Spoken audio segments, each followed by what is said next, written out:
Good evening बच्चों। तो हम लोग पढ़ रहे थे बैलेंस्ड केमिकल इक्वेशंस। तो बैलेंस्ड केमिकल इक्वेशंस क्या होता है, इस चीज को हमें समझना है। तो हम लोग देखते हैं जो एनसीईआरटी का जिस एग्जाम्पल को लेकर के हम समझ रहे थे, वीडियो ब्रेक हो गया था, तो उस एग्जाम्पल को फिर से उठाते हैं हम लोग। Fe प्लस H2O क्या बनेगा? Fe2O3 plus H2। तो बच्चों आप देख सकते हो कि Fe यानी आयरन वाटर के साथ रिएक्शन करता है, तो क्या बन रहा?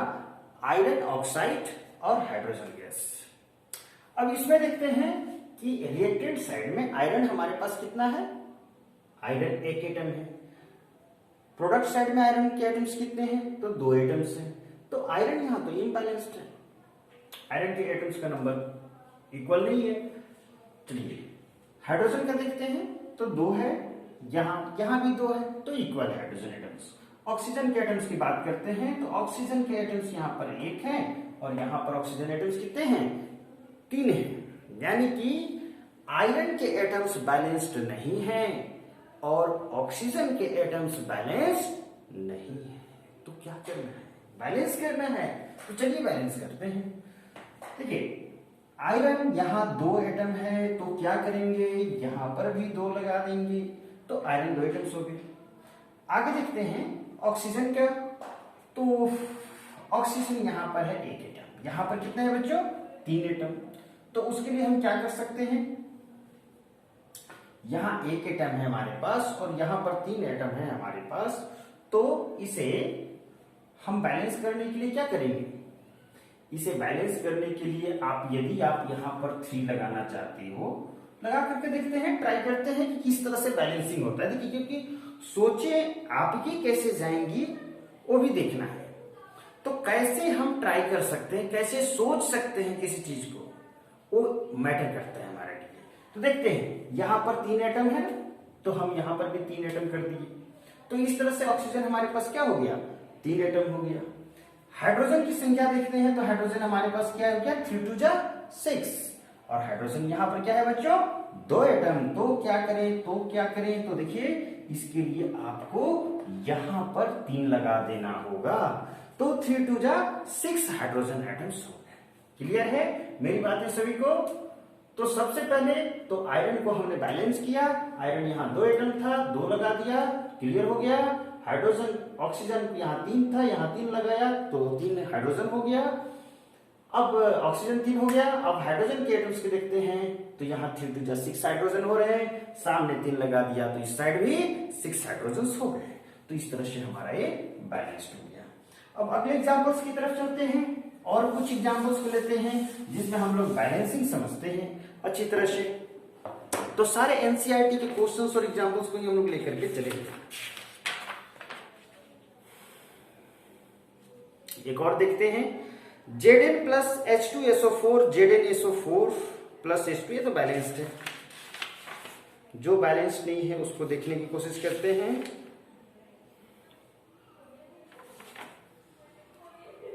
पेज 6 पर, एनसीईआरटी के पेज 6 पर कुछ क्वेश्चंस दिए हुए हैं, उसको हम लोग देखते हैं। क्वेश्चन 2 में कुछ इक्वेशंस को लिखना है, फिर उसे बैलेंस्ड करना है। जैसे फर्स्ट जो है हमारे पास वो है hydrogen plus chlorine, hydrogen chloride. तो फर्स्ट इक्वेशन हमारे पास है पेज 6, एनसीईआरटी का पेज 6, क्वेश्चन नंबर 2।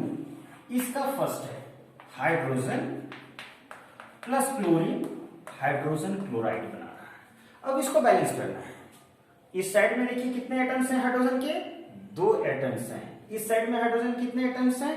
1 एटम है। भैया फंस गए। अब इस साइड में 1 एटम है, इस साइड में 2 एटम है। चलिए तो सिंपल है कि पहले तो इसको 2 कर दिए, तो 2 एटम्स हो गए हाइड्रोजन के भी।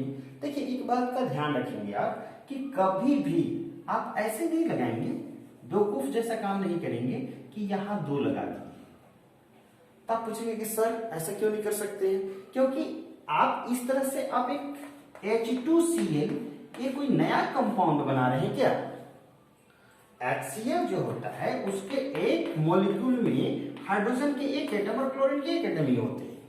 तो इस तरह से एक नया कंपाउंड तो आप नहीं बना सकते, HCl तो रह नहीं जाएगा। तो जब भी आप ऐड करते हो तो मॉलिक्यूल्स का नंबर बढ़ाते हो, 1 2 3। तो यहां पर मॉलिक्यूल्स का नंबर आपको बढ़ाना है।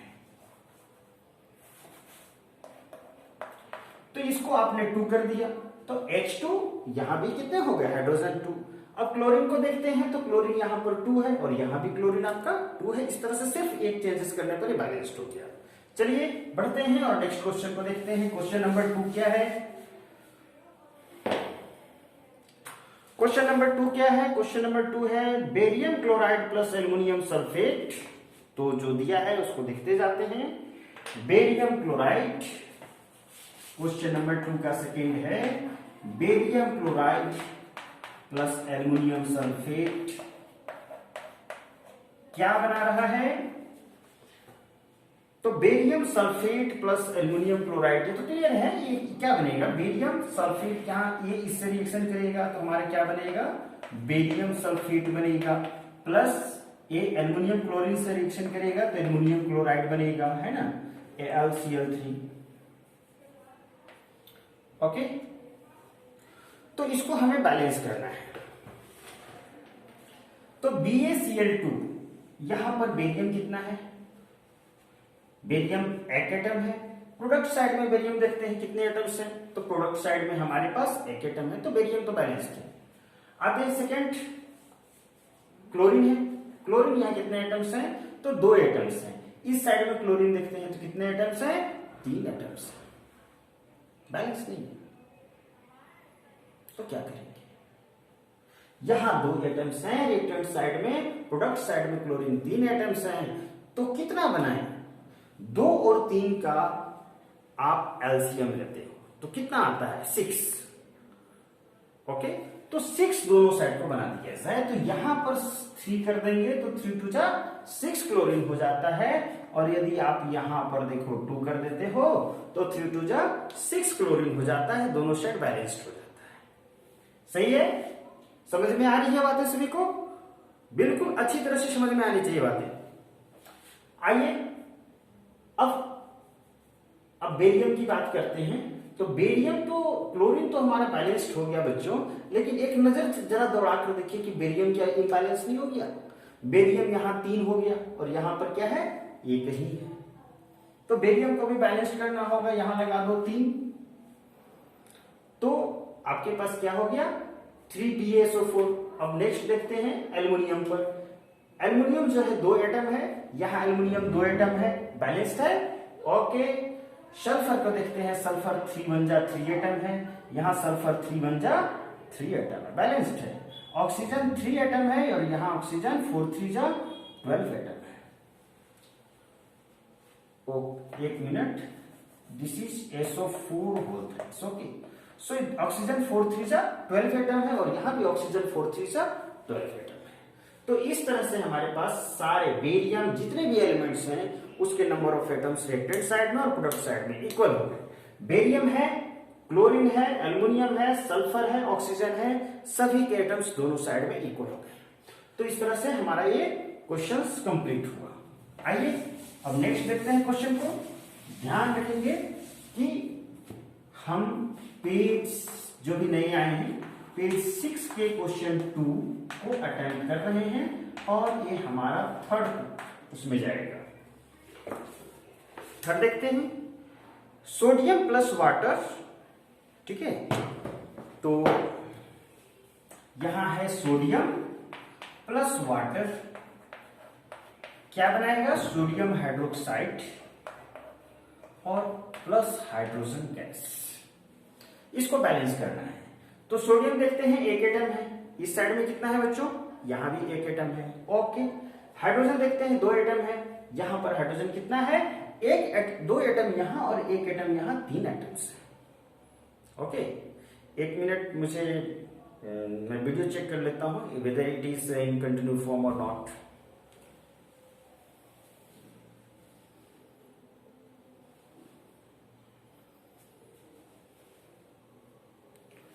Okay fine, everything is going on very fine, so no problem, go ahead.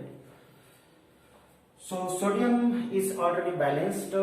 Now hydrogen is here 2 and hydrogen is here 2. So both sides hydrogen atoms are balanced. Now see for oxygen atoms is 1 here. No, hydrogen was not balanced. You see once again, hydrogen is 2 here and hydrogen 2 here and 1 here. That means total hydrogen atoms are 3 in all. So how to balance this? कैसे balance करें अब इसे? तो देखिए हम कैसे करेंगे.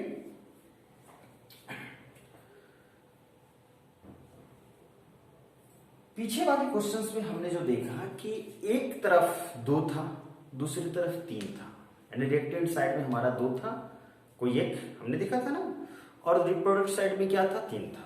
तो उसको बैलेंस करने के लिए हमने क्या कर दिया था, 6 कर दिया था. लेकिन यहां भी केसेस वैसे ही आ रहे हैं कि यहां 2 हैं और यहां पर 2 3 है, लेकिन यहां हम 6 नहीं कर सकते. ठीक है, 6 यहां पर नहीं होगा. यहां पर क्या होगा, दोनों शट पे 4 करेंगे. तो आप एज अ रूल आप याद रखेंगे कि ये अलग अलग है. ये यहां 1 3 और यहां 1 2 इस तरह का नहीं है, बल्कि 1 2 अलग है और एक जो तीसरा इसमें एटम है वो अलग है. तो हम इस केस में 4 करेंगे. कैसे करते हैं, तो आप यदि बच्चों यहां लगा देते हो 2, तो हाइड्रोजन कितना हो गया, 2 और 2 4. अब यहां भी लगा दो 2, तो हाइड्रोजन कितना हो गया, 2 2 जा 4, 4 हो गया. अब आप बात आगे बढ़ते हैं. ऑक्सीजन देखते हैं, तो इस साइड में ऑक्सीजन अब कितना है, 2 है. इस साइड में ऑक्सीजन अब कितना है, 2 है. तो इस तरह से हमारा सोडियम, हाइड्रोजन और ऑक्सीजन सारा किस्सा all elements are not balanced, completely balanced. So once again we must revise. Sodium is here, we must see whether all are imbalanced or not. So sodium 1 atom, sodium 2 atom, no, it is not balanced still. You need to put here 2.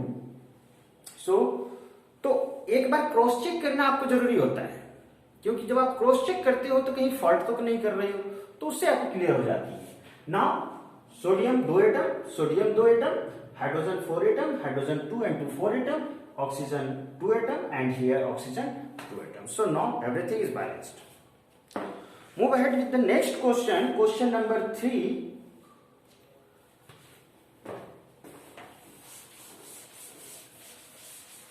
So इस तरह से आज के exercise में, आज के videos में हम क्या लर्न कर रहे हैं, हम लर्न कर रहे हैं कि कैसे बैलेंसिंग करते हैं. बैलेंसिंग ऑफ केमिकल इक्वेशंस, ये हमारा आज का टॉपिक चल रहा है और इसे हमें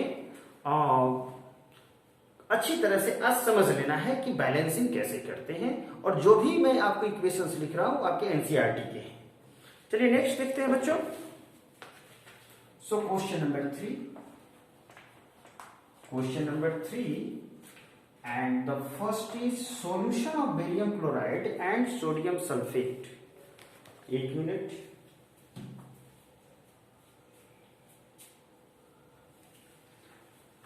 So क्या क्वेश्चन है हमारा, हमारे पास क्वेश्चन है solution of barium chloride and sodium sulphate in water.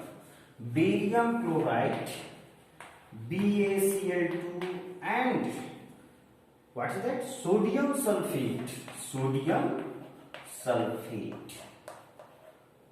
reacts in water.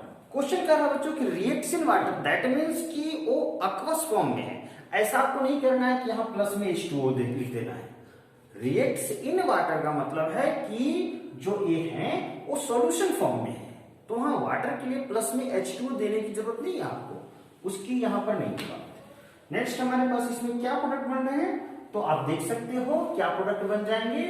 तो ये बेरियम सल्फेट बन जाएगा BaSO4 और साथ में सोडियम क्लोराइड बन जाएगा NaCl.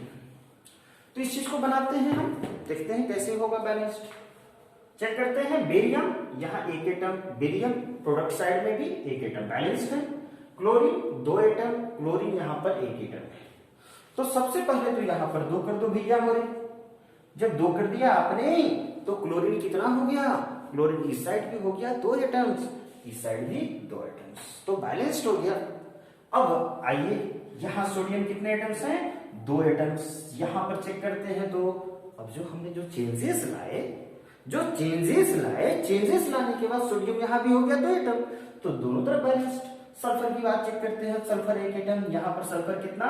1 एटम। ऑक्सीजन की बात करते हैं 4 एटम, यहां ऑक्सीजन कितना? 4 एटम। तो सिर्फ एक चीज हमने किया, क्या किया? हमने NaCl के पहले 2 लगा दिया और हमारा पूरा का पूरा केमिकल इक्वेशंस बैलेंस्ड हो गया। ओके, सारी बातें समझ में आ रही हैं? तो फटाफट समझते जाइए, फटाफट लिखते जाइए और आगे बढ़ते जाते हैं। नेक्स्ट देख लेते हैं हम सेकंड, इसका जो है उसको देख लेते हैं। Sodium hydroxide solution in water reacts with hydrochloric acid solution in water. So sodium hydroxide solution, sodium hydroxide NaOH reacts with hydrochloric acid HCl, hydrochloric acid, और क्या बनेगा आप अंदाजा लगा सकते हो, sodium chloride solution and water. So एक acid एक बेस से रिएक्ट करता है, तो अगले चैप्टर में हम लोग पढ़ेंगे इस बात को कि जब कोई एसिड बेस से रिएक्ट करता है तो सॉल्ट प्लस वाटर बनता है, और ये हमेशा यही होता है। एसिड यदि बेस से रिएक्ट कर रहा है तो सॉल्ट प्लस वाटर, वो अगले चैप्टर की बात है, यहां पर उससे मतलब नहीं है। तो देखते हैं, तो यहां क्या बन रहा है? NaCl बन रहा है और प्लस H2O बन रहा है। अब हमें बैलेंस करना है, हमारा कंसर्न इक्वेशंस को लिखना है और उसको बैलेंस करना है। हमारा कंसर्न इस बात से नहीं है कि किस टाइप का रिएक्शन है, क्या है, नहीं है, इस बात से हमारा इस टाइम में कहीं कोई लेना देना नहीं है। ओके, जितनी जरूरत हो उतनी बात को समझिए और कीजिए। आगे आते हैं, सोडियम 1 एटम रिएक्टेंट साइड में, प्रोडक्ट साइड में कितना है बच्चों? 1 एटम है। ऑक्सीजन 1 एटम है, यहां भी ऑक्सीजन 1 एटम है, बैलेंस्ड है। हाइड्रोजन 1 एटम है, हाइड्रोजन यहां पर 2 एटम है। चलिए, मिला तो सही, हाइड्रोजन मिल गया जो कि बैलेंस्ड नहीं है, कर दो बैलेंस्ड। कैसे करोगे? यहां 2 है तो आप करो कि यहां 2 लगा दो, यहां 2 है आप करो यहां 2 लगा दो, आपका बैलेंस्ड हो जाएगा। तो हाइड्रोजन अब आपका बैलेंस्ड हो गया, 2 हाइड्रोजन। अब नेक्स्ट क्लोरीन की बात करते हैं, तो क्लोरीन हमारे पास, अच्छा 1 मिनट, टोटल हाइड्रोजन कितने थे बच्चों? यहां 2 हाइड्रोजन और यहां 1 और 1, 2 हाइड्रोजन तो है ही, बैलेंस करने की जरूरत नहीं है, सॉरी उस बात के लिए। यहां हाइड्रोजन 2 हाइड्रोजन और यहां 1 और यहां 1, 2 हाइड्रोजन तो हमारे पास है ही। अब क्लोरीन की बात करते हैं, तो क्लोरीन 1 एटम और क्लोरीन 1 एटम, दैट मीन्स कि this is already balanced, this is already balanced।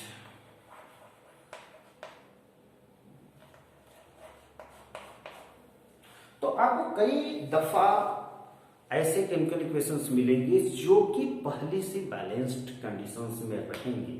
तो आप, इसलिए पहले मैं कहता हूं कि आप चेक करो, एक एक एलिमेंट को चेक करो। तो यदि सारे एलिमेंट्स बैलेंस्ड दिखते हैं, नंबर ऑफ एटम्स दोनों साइड में इक्वल दिखते हैं, तो फिर आपको किस तरह के आगे बढ़ने की जरूरत ही नहीं है।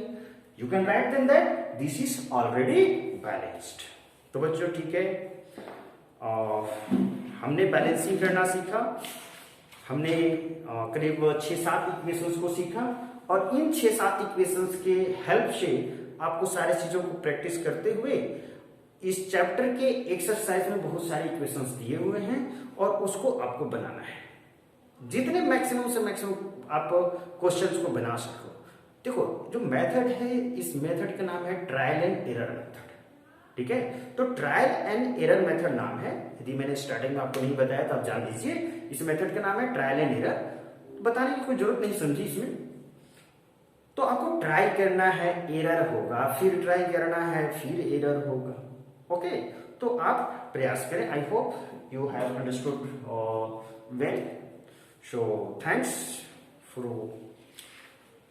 watching this video. तो हम लोग मिलते हैं नेक्स्ट वीडियो में, और उस नेक्स्ट वीडियो में हम लोग देखेंगे कि टाइप्स ऑफ केमिकल रिएक्शंस, कितने तरह के केमिकल रिएक्शंस हैं, वहां पर हम लोग स्टार्ट करेंगे। ओके।